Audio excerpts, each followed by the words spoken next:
فرزند زہرا یہ حالات برے ہیں. کاشانۂ بصیرت ایک ایسا مکمل یوٹیوب چینل جس پر محروم بصارت کے لیے بالخصوص اور تمام افراد کے لیے بالعموم سینکڑوں کی تعداد میں اسلامی کتب دستیاب ہیں. لہذا گزارش ہے کہ آپ اپنی ذمہ داری نبھاتے ہوئے کاشانۂ بصیرت کو سبسکرائب کرنے کے ساتھ ساتھ بیل آئیکن کو پریس کیجیے تاکہ آپ علم کے حصول کے ساتھ ساتھ مذہب اہل بیت کی اشاعت میں بھی اہم کردار ادا کرتے رہیں. کاشانۂ بصیرت. فرزند زہرا یہ حالات برے ہیں. کاشانۂ بصیرت کے یوٹیوب چینل کے تمام سامعین کو میرا سلام پہنچے. ہم پڑھ رہے ہیں جناب علامہ محترم محسن علی نجفی کی مرتب کردہ تفسیر القرآن، جس کا عنوان ہے الکوثر فی تفسیر القرآن، اور ہمیں سعادت نصیب ہوئی ہے اس کی جلد 4 کی ریکارڈنگ کی. فلما سمعت بمكرهن أرسلت إليهن وأعتدت لهن متكئا وآتت كل واحدة منهن سكينا وقالت اخرج عليهن. فلما رأينه أكبرنه وقطعن أيديهن وقلن حاش لله ما هذا بشرا إن هذا إلا ملك کریم. بس اس نے جب عورتوں کی مکارانہ باتیں سنی تو انہیں بلا بھیجا اور ان کے لیے مسندیں تیار کی، اور ان میں سے ہر ایک کے ہاتھ میں ایک چھری دے دی کہ پھل کاٹیں. پھر اس نے یوسف سے کہا ان کے سامنے نکل آؤ.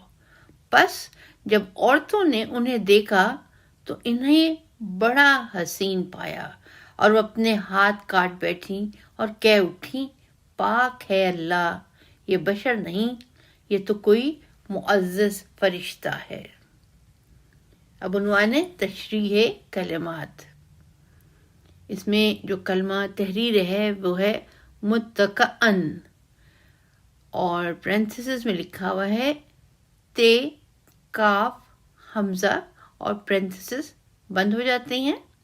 اس کے آگے تحریر ہے تکیہ جس پر ٹیک لگائی جاتی ہے. اگلا عنوان ہے تفسیر آیات. اس میں جو پہلا پوائنٹ ہے وہ ہے فلما سمعت بمکرہن. عزیز مصر کی بیوی کو جب علم ہوا کہ اس کی ہم رتبہ عورتوں نے اپنے زر خرید غلام سے معاشقہ کرنے پر تانا زنی شروع کی ہے، تو اس نے ان کے خلاف ایک ایسا حربہ استعمال کیا جس سے وہ بھی رسوا ہو جائیں اور شریک جرم ہونے کی وجہ سے اس کی تضحیق کرنا اور تانا زنی بند کر دیں. نمبر 2، وَأَعْتَدَتْ لَهُنَّ مُتَّكَئًا. تکیوں سے آراستہ مجلس کا اہتمام اور کھانے کے لیے چھریوں کا استعمال بتاتا ہے کہ اس مجلس میں اونچے خاندان کی عورتیں مدعو تھیں. مصری مذہب و تہذیب و تمدن کا بھی اندازہ ہوتا ہے کہ ہزاروں سال پہلے کس حد تک ترقی یافتہ تھی.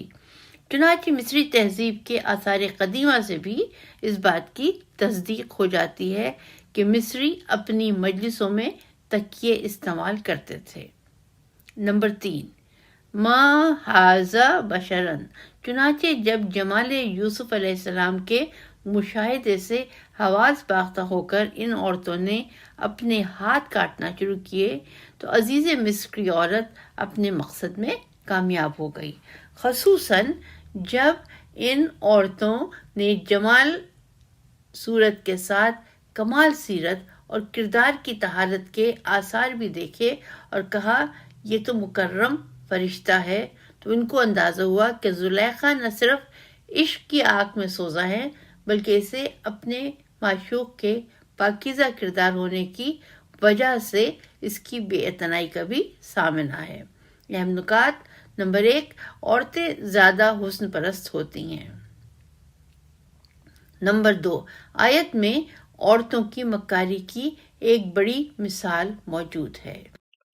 قالت فذلكن الذي لمتنني فيه ولقد راودته عن نفسه فاستعصم ولئن لم يفعل ما آمره ليسجنن وليكون من الصاغرين۔ اس نے کہا، یہ وہی ہے جس کے بارے میں تم مجھے تانے دیتی تھی، اور بے شک میں نے اسے اپنے ارادے سے پھسلانے کی کوشش کی، مگر اس نے اپنی عصمت قائم رکھی، اور اگر میرا حکم نہ مانے گا تو ضرور قید کر دیا جائے گا اور خوار بھی ہوگا۔ تفسیر آیات۔ نمبر 1، قالت فذلکن الذی، اس سے صاف ظاہر ہوتا ہے کہ یہ معاشقہ کوئی راز کی بات نہ رہی۔ عزیز کی عورت شہر کے رؤسا کی بیگمات کے سامنے اعلانیہ طور پر اعتراف کرتی ہے کہ میں نے اسے پھسلانے کی کوشش کی، مگر اس نے اپنا دامن بچا لیا۔ نمبر 2، وَلَئِن لَمْ يَفْعَلْ، اور ساتھ عزم کا بھی اظہار کرتی ہے کہ یہ کوشش جاری رہے گی۔ اگر یوسف علیہ السلام میری خواہش پوری نہیں کرتے تو انہیں خوار ہونا پڑے گا۔ مصری بیگمات کی یہ محفل حضرت یوسف علیہ السلام کی پاک دامنی کے لیے ایک شہادت ثابت ہوئی، جس کو حضرت یوسف علیہ السلام نے زندان سے رہائی کے وقت پیش فرمایا۔ اس واقعے سے یہ بات بھی سامنے آتی ہے کہ مصر کے اونچے خاندانوں کی بیگمات میں بے عفتی عیب کی بات نہ تھی، اور اس کا برملا اظہار ہو سکتا تھا، جیسا کہ آج کی جدید جاہلیت میں رائج ہے۔ اہم نکات۔ نمبر 1، جو اللہ کی پناہ میں جاتا ہے وہ رسوا نہیں ہوتا۔ نمبر 2، اللہ یوسف علیہ السلام کی پاک دامنی کے لیے ثبوت مہیا فرماتا ہے۔ نمبر 3، قید ہونا خواری نہیں، عصمت کا ثبوت ہے۔ قال رب السجن أحب إلي مما يدعونني إليه وإلا تصرف عني كيدهن أصب إليهن وأكن من الجاهلين۔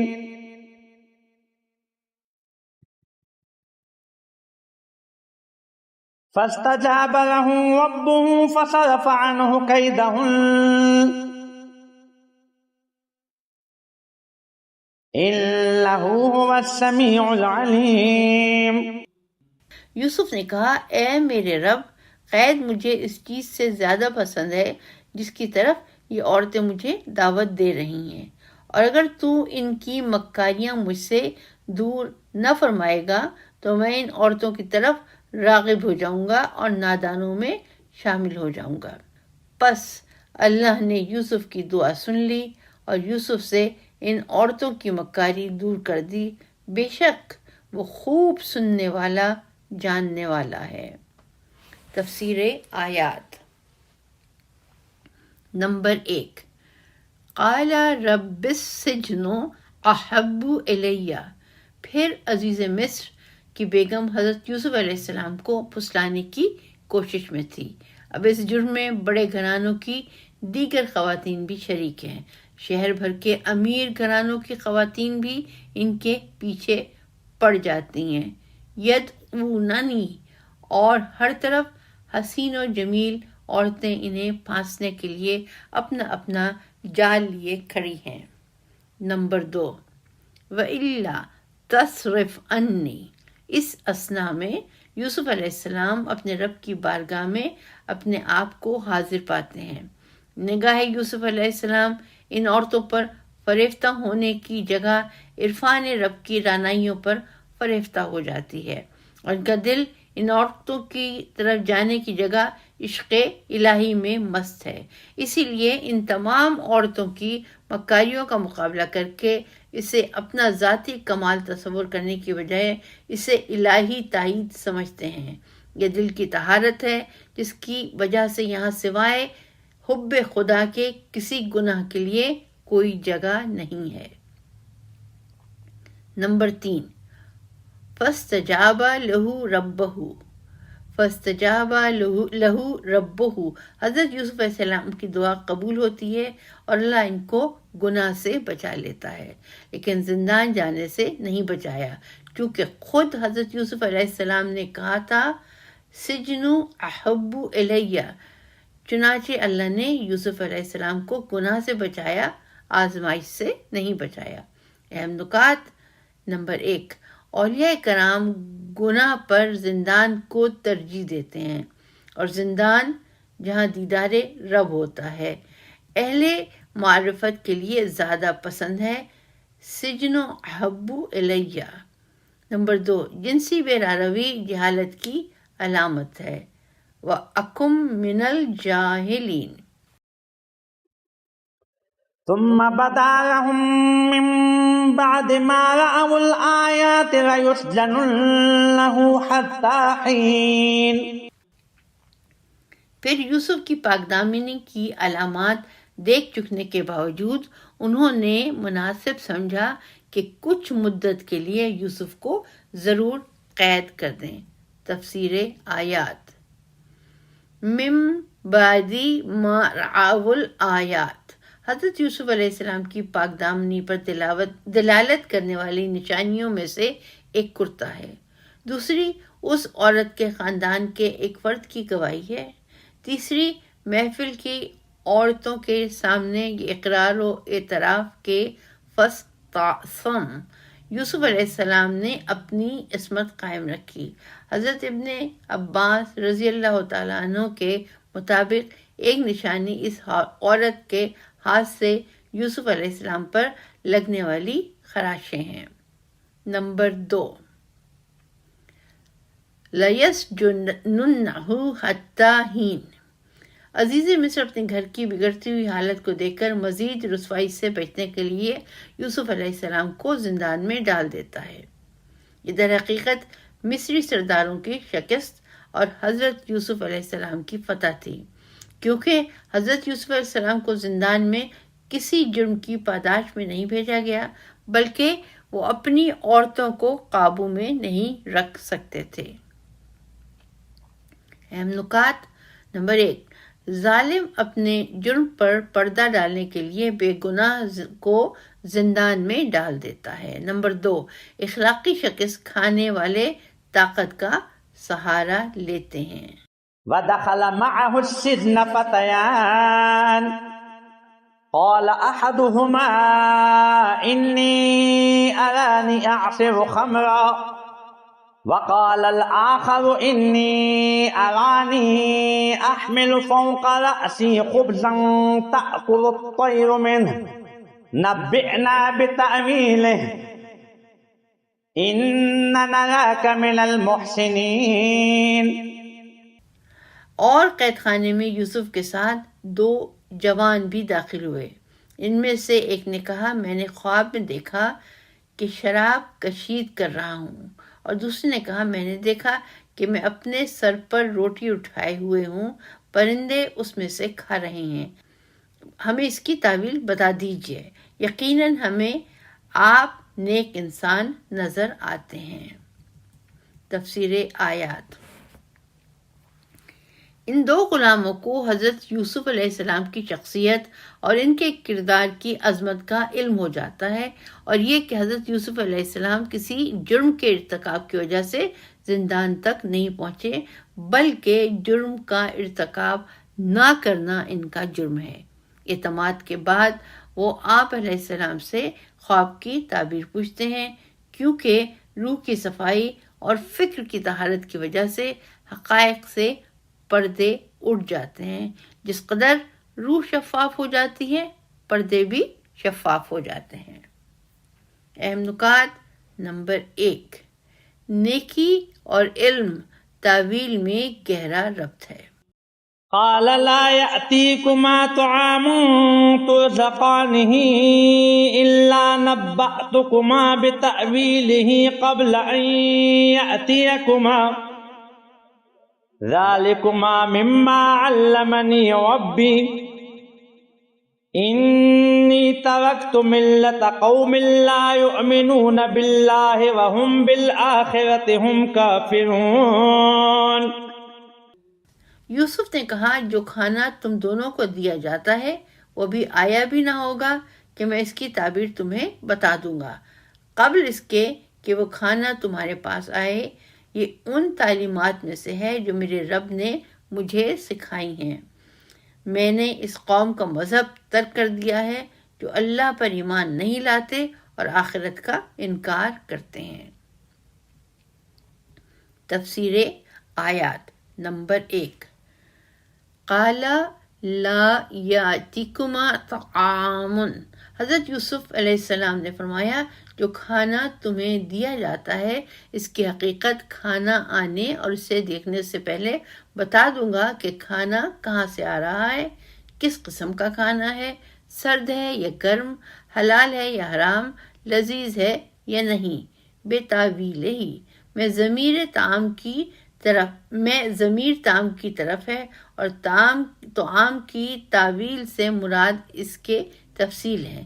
اس طرح حضرت یوسف علیہ السلام نے ان دونوں کو پہلے اعتماد میں لیا کہ میں یہ سب کچھ جانتا ہوں، صرف خوابوں کی تعبیر نہیں.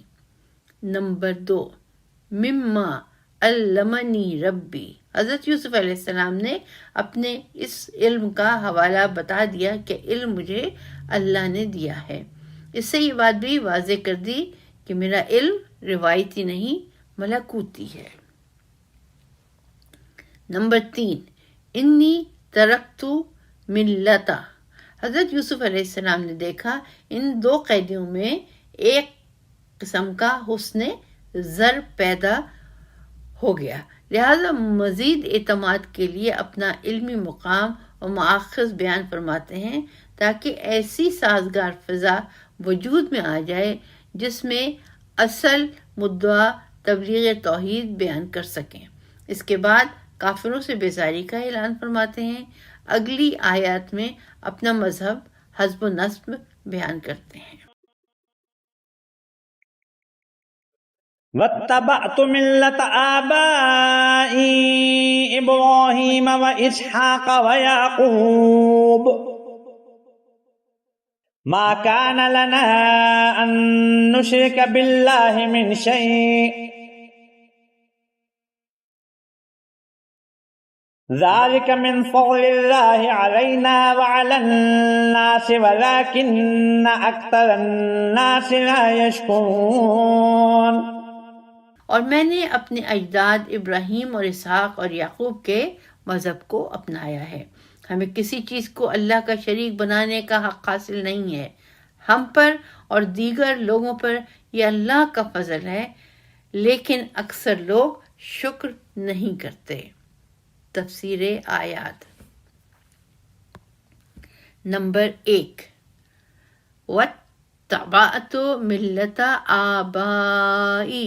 حضرت یوسف علیہ السلام اپنی زندگی کے کسی نازک اور مشکل مرحلے میں اپنے حسب و نسب کا سہارا نہیں لیتے اور اس کا ذکر نہیں کرتے، صرف دعوت و تبلیغ کے سلسلے میں اپنا مذہب اور نسب بیان فرماتے ہیں، مخاطب کو یہ باور کرانے کے لیے کہ ان کا تعلق توحید کے عظیم دائی حضرت ابراہیم علیہ السلام اور ان کی آل سے ہے. نمبر 2. ذالک من فضل اللہ. اور اللہ نے ہدایت الی توحید کے فضل و کرم سے خاندان ابراہیم علیہ السلام کو نوازا ہے اور ان لوگوں کو بھی جو ان کی پیروی کرتے ہیں. یہ ہدایت فطرت سلیمہ اور رسالت انبیاء کے ذریعے اللہ نے اپنے بندوں تک پہنچائی ہے. اہم نکات. نمبر 1. تبلیغ کے لیے فضا سازگار بنانا لازمی ہے. نمبر 2. توحید کی ہدایت اللہ کا بڑا فضل ہے. یا صاحبی السجن اارباب متفرقون خیر ام اللہ الواحد القہار ما تعبدون من دونه إلا أسماء سميتموها أنتم وآباؤكم ما أنزل الله بها من سلطان إن الحكم إلا لله أمر ألا تعبدوا إلا إياه ذلك دين القيم ولكن أكثر الناس لا يعلمون۔ اے میرے زندان کے ساتھیوں، کیا متفرق ارباب بہتر ہیں یا وہ اللہ جو یکتا ہے، جو سب پر غالب ہے؟ تم لوگ اللہ کے سوا جن چیزوں کی بندگی کرتے ہو وہ صرف تم اور تمہارے باپ دادا کے خود ساختہ نام ہیں۔ اللہ نے تو ان پر کوئی دلیل نازل نہیں کی، اقتدار تو صرف اللہ ہی کا ہے۔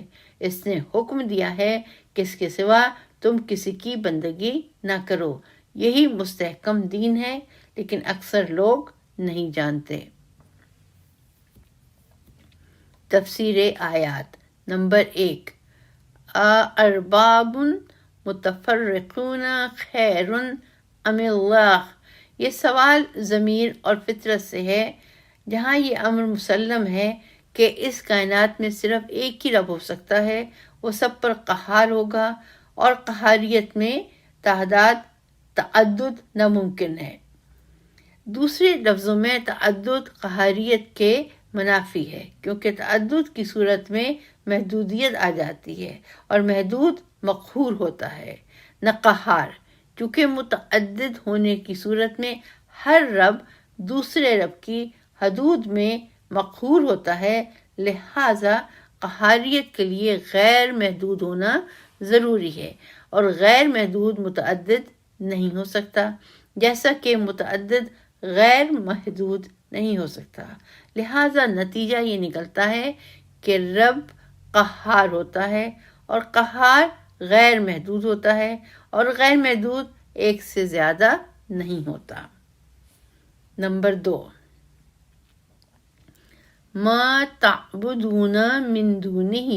اس کے بعد بت پرستوں کے نظریات کے بطلان اور بے حقیقت ہونے کی طرف اشارہ فرمایا کہ جن غیر اللہ کی تم عبادت کرتے ہو وہ ایک بے مفہوم الفاظ، بے معنی عبارت اور اسم بے مسمی ہیں، صرف تمہارے باپ دادا کی ذہنی اختراع ہیں کہ کسی کو آسمانوں کا رب، کسی کو زمین کا مالک، اور کسی کو صحت و مرض کا رب، کسی کو نعمتوں کا پروردگار وغیرہ کہتے ہو۔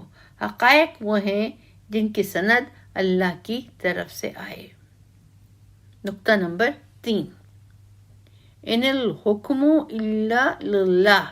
اس کائنات میں ایک قہار رب کے علاوہ کسی اور کی قہاریت نہیں ہے، لہذا اقتدار اعلیٰ صرف اسی کے پاس ہے، وہی احکام جاری کر سکتا ہے۔ چنانچہ اس نے یہ حکم جاری کیا ہے کہ صرف اس کی عبادت کی جائے۔ نمبر 4، ذالک الدین القیم، اور بتایا ہے کہ ایک خدا کی پرستش ہی مستحکم دین ہے کہ کسی شک و تردید سے متزلزل نہیں ہو سکتا، کیونکہ یہ دین حقیقی بنیادوں پر استوار ہے۔ اہم نکات، اس میں 4 نکتے ہیں۔ تحریر نمبر 1، کائنات میں صرف ایک رب قہار موجود ہے۔ نمبر 2، اللہ کے سوا ہر معبود اسم بے مسمی ہے۔ نمبر 3، توحید انسان کا فطری دین ہے۔ نمبر 4، انسان زندان میں حرف حق سننے کے لیے زیادہ آمادہ ہوتا ہے۔ یا صاحبی السجن اما احدکما فیسقی ربہ خمرا واما الآخر فیصلب فتأکل الطیر من رأسه قضی الامر الذی فیہ تستفتیان۔ اے میرے زندان کے ساتھیوں، تم دونوں میں سے ایک تو اپنے مالک کو شراب پلائے گا اور دوسرا سولی چڑھایا جائے گا۔ پھر پرندے اس کا سر نوچ کھائیں گے۔ جو بات تم دونوں مجھ سے دریافت کر رہے تھے اس کا فیصلہ ہو چکا ہے۔ تفسیر آیات نمبر 1، یا صاحبی السجن۔ توحید کا درس سنانے کے بعد اب خواب کی تعبیر بیان فرماتے ہیں، جس کے بارے میں فرمایا کہ وہ اپنے آقا کو شراب پلائے گا۔ روایات کے مطابق وہ پہلے بھی اس منصب پر فائز تھا، جس کے بارے میں فرمایا کہ وہ مصلوب ہوگا۔ روایات کے مطابق یہ شخص بادشاہ کا نانوائی تھا۔ نمبر 2، قضی الامر الذی۔ جس وثوق و یقین کے ساتھ آپ علیہ السلام نے اس تعبیر کو بیان فرمایا اور اپنی تعبیر کو فیصلہ کن قرار دیا، اس سے معلوم ہوتا ہے کہ آپ علیہ السلام کی تعبیر کا ماخذ ظن و تخمین نہیں بلکہ یقینی اور حتمی تھا، اور وہ ماخذ وہی ہی ہو سکتی ہے۔ اہم نکات، اس میں ایک نکتہ ہے، انبیاء علیہ السلام کے فرامین فیصلہ کن ہوتے ہیں، کسی غلط فہمی یا ہذیان کا گمان تک نہیں ہوتا۔ قضی الامر الذی۔ فقال للذي ظن أنه ناج منه اذكرني عند ربك فأنساه الشيطان ذكر ربه فلبث في السجن بضع سنين۔ اور ان دونوں میں سے جس کی رہائی کا خیال کیا تھا، یوسف نے اس سے کہا اپنے مالک شاہ مصر سے میرا ذکر کرنا، مگر شیطان نے اسے بھلا دیا۔ وہ اپنے مالک سے یوسف کا ذکر کرے، یوں یوسف کئی سال زندان میں پڑے رہے۔ تفسیر آیات۔ یہ تفسیر کا جو پہلا نقطہ ہے وہ ہے وقال للذی ظن۔ اس آیت میں ظن کا استعمال بمعنی یقین ہے، جیسا کہ دیگر بعض آیات میں بھی یہ لفظ یقین کے معنوں میں آتا ہے۔ نمبر 2، اذکرنی عند ربک۔ رب کا معنی مالک ہے، چنانچہ جوہری نے الصحاح میں کہا ہے کہ رب کل شیء مالکہ، ہر شے کا رب وہی ہے جو اس کا مالک ہے۔ اس طرح لفظ رب از روئے لغت مالک کو کہتے ہیں۔ مثلاً عربی محاورے میں صاحب خانہ کو رب الدار کہتے ہیں، کشتی کے مالک کو رب السفینہ کہتے ہیں۔ اسی طرح زر خرید غلام اپنے مالک کو آقا، مولا اور رب کہتا ہے، چنانچہ طاغوت کے لیے اولیاء کا لفظ استعمال ہوتا ہے۔ والذین کفروا اولیاءہم الطاغوت۔ اور کفر اختیار کرنے والوں کے اولیاء طاغوت ہیں۔ اس طرح لفظ امام بھی امام حق اور امام باطل دونوں کے لیے استعمال ہوتا ہے۔ جو آیت پڑھی ہم نے، اس کا حوالہ ہے سورہ بقرہ کی آیت نمبر 257۔ فَقَاتِلُوا أَئِمَّةَ الْكُفْرِ۔ کفر کے اماموں سے جنگ کرو۔ یہ جو اس آیت ہے، یہ جو اب پڑھی میں نے آیت کا حصہ، یہ سورہ توبہ اس کا حوالہ ہے، آیت نمبر ہے 12۔ یہ سب عربی زبان کے استعمالات ہیں۔ رہا یہ سوال کہ شرعاً ہم نے کس کو رب، ولی اور امام تسلیم کرنا ہے، اس کا تعین لغت کے استعمالات سے نہیں ہوتا، اس کا تعین خود اللہ تعالیٰ فرماتا ہے۔ قل غیر اللہ ابغی ربا وہو رب کل شیء۔ کہہ دیجئے کیا میں کسی غیر اللہ کو اپنا رب بناؤں، حالانکہ اللہ ہر چیز کا رب ہے۔ اس کا حوالہ ہے سورہ انعام کی آیت نمبر 164۔ اس طرح ولی اور امام کا تعین اللہ تعالیٰ نے خود قرآن میں اور اپنے رسول صلی اللہ علیہ وآلہ وسلم کے ذریعے فرمایا ہے۔ لہٰذا اللہ کی طرف سے اس تعین کو چھوڑ کر لغت کو دلیل بنا کر غیر خدا کو رب، غیر ولی کو ولی اور غیر امام کو امام معصوم نہیں مان سکتے۔ نمبر 3، علل و اسباب کے ساتھ متوسل ہونا بھی اخلاص کے منافی نہیں ہے، جیسا کہ توکل علی اللہ کے لیے بھی علل و اسباب کا وسیلہ اختیار کرنا منافی نہیں ہے۔ لہٰذا حضرت یوسف علیہ السلام نے قید سے رہائی کے لیے وسائل و ذرائع تلاش کیے ہیں، تو یہ عمل اخلاص فی اللہ کے منافی ہے اور نہ توکل علی اللہ کے۔ نمبر 4، فَأَنْسَاهُ الشَّيْطَانُ ذکر ربہ، مگر شیطان نے اسے یعنی اس زندان سے آزاد ہونے والے کو بلا دیا کہ بادشاہ سے یوسف علیہ السلام کا ذکر کرے۔ اصل عبارت اس طرح ہے، اب یہاں پہ وہ نہیں لکھے ہوئے، اس میں اعراب نہیں ہے، زبر زیر نہیں ہے، تو میں اس کا ترجمہ پڑھتی ہوں۔ بعض نے انسا کے ضمیر یوسف علیہ السلام کی طرف کی ہے کہ یوسف علیہ السلام کو اللہ کا ذکر بلا دیا، جو صحیح نہیں ہے کہ ایک نبی اللہ کو بھول جائے اور وہ بھی زندان میں۔ اہم نکات، ایک ہی نقطہ اس میں، اللہ اپنی حجت کو مناسب وقت کے لیے غیبت میں رکھتا ہے۔ وقال الملك إني أرى 7 بقرات سمان يأكلهن 7 عجاف و7 سنبلات خضر وأخر يابسات يا أيها الملأ أفتوني في رؤياي إن كنتم للرؤيا تعبرون۔ اور ایک روز بادشاہ نے کہا، میں نے خواب میں 7 موٹی گائیں دیکھی ہیں جنہیں 7 دبلی گائیں کھا رہی ہیں، اور 7 سبز خوشیں ہیں اور 7 خشک خوچے۔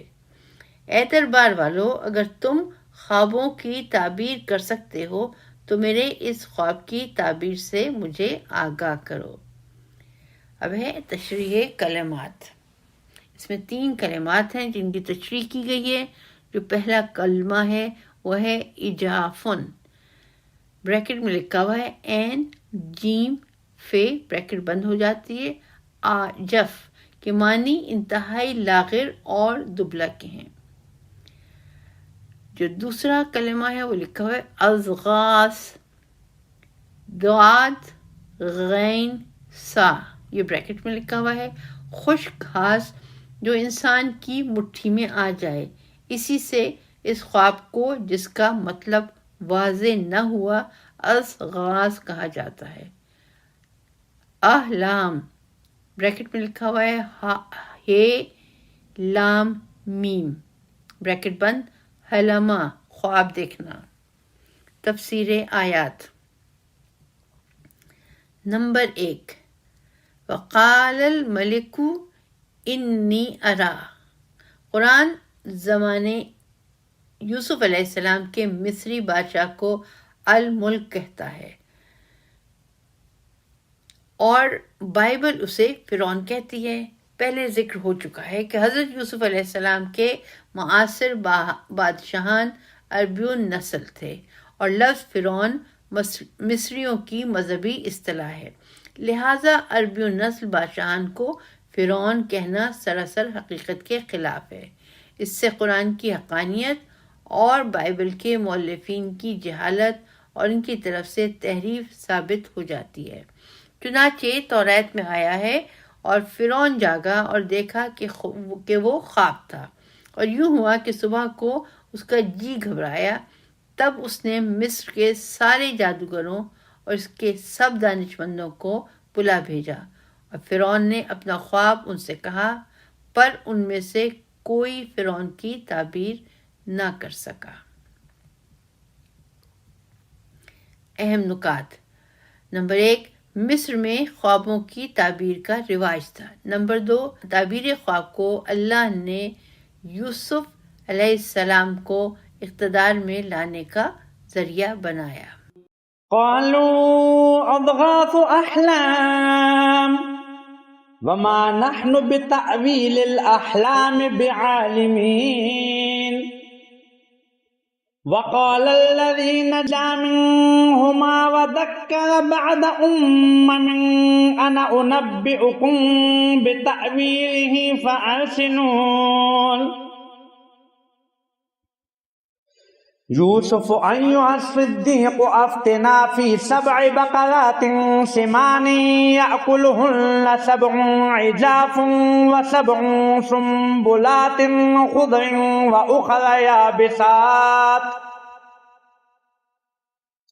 وأخر يابسات لعلي أرجع إلى الناس لعلهم يعلمون قال تزرعون 7 سنين دأبا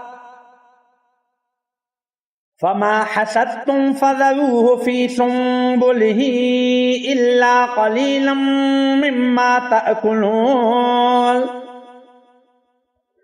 ثم يأتي من بعد ذلك 7 شداد يأكلن ما قدمتم لهن إلا قليلا مما تحصنون ثم يأتي من بعد ذلك عام فيه يغاث الناس وفيه يعصرون انہوں نے کہا یہ تو پریشان خوابوں میں سے ہے اور ہم اس قسم کے خوابوں کی تعبیر نہیں جانتے. اور ان 2 قیدیوں میں سے جس نے رہائی پائی تھی اور اسے وہ بات بڑی مدت بعد یاد آ گئی، اس نے کہا میں تمہیں اس خواب کی تعبیر بتاتا ہوں، مجھے یوسف کے پاس زندان بھیج دیجیے. اے یوسف، اے بڑے راز کو 7 دبلی گائیں 7 موٹی گایوں کو کھا رہی ہیں اور 7 خوشے سبز اور 7 خوشے خشک ہیں. ہمیں اس کی تعبیر بتائیں تاکہ میں لوگوں کے پاس واپس جاؤں. آپ کی سچی تعبیر سن کر شاید وہ جان لیں. یوسف نے کہا تم 7 برس تک متواتر کھیتی باڑی کرتے رہو گے. ان سالوں میں جو فصل تم کاٹو ان میں سے قلیل حصہ تم کھاؤ، باقی اس کے خوشوں ہی میں رہنے دو. پھر اس کے بعد 7 برس ایسے سخت آئیں گے جن میں وہ غلہ کھا لیا جائے گا جو تم نے ان سالوں کے لیے جمع کر رکھا ہوگا، سوائے اس تھوڑے حصے کے جو تم بچا کر رکھو گے. اس کے بعد 1 سال ایسا آئے گا جس میں لوگوں کو خوب بارش ملے گی اور اس میں وہ رس نچوڑیں گے.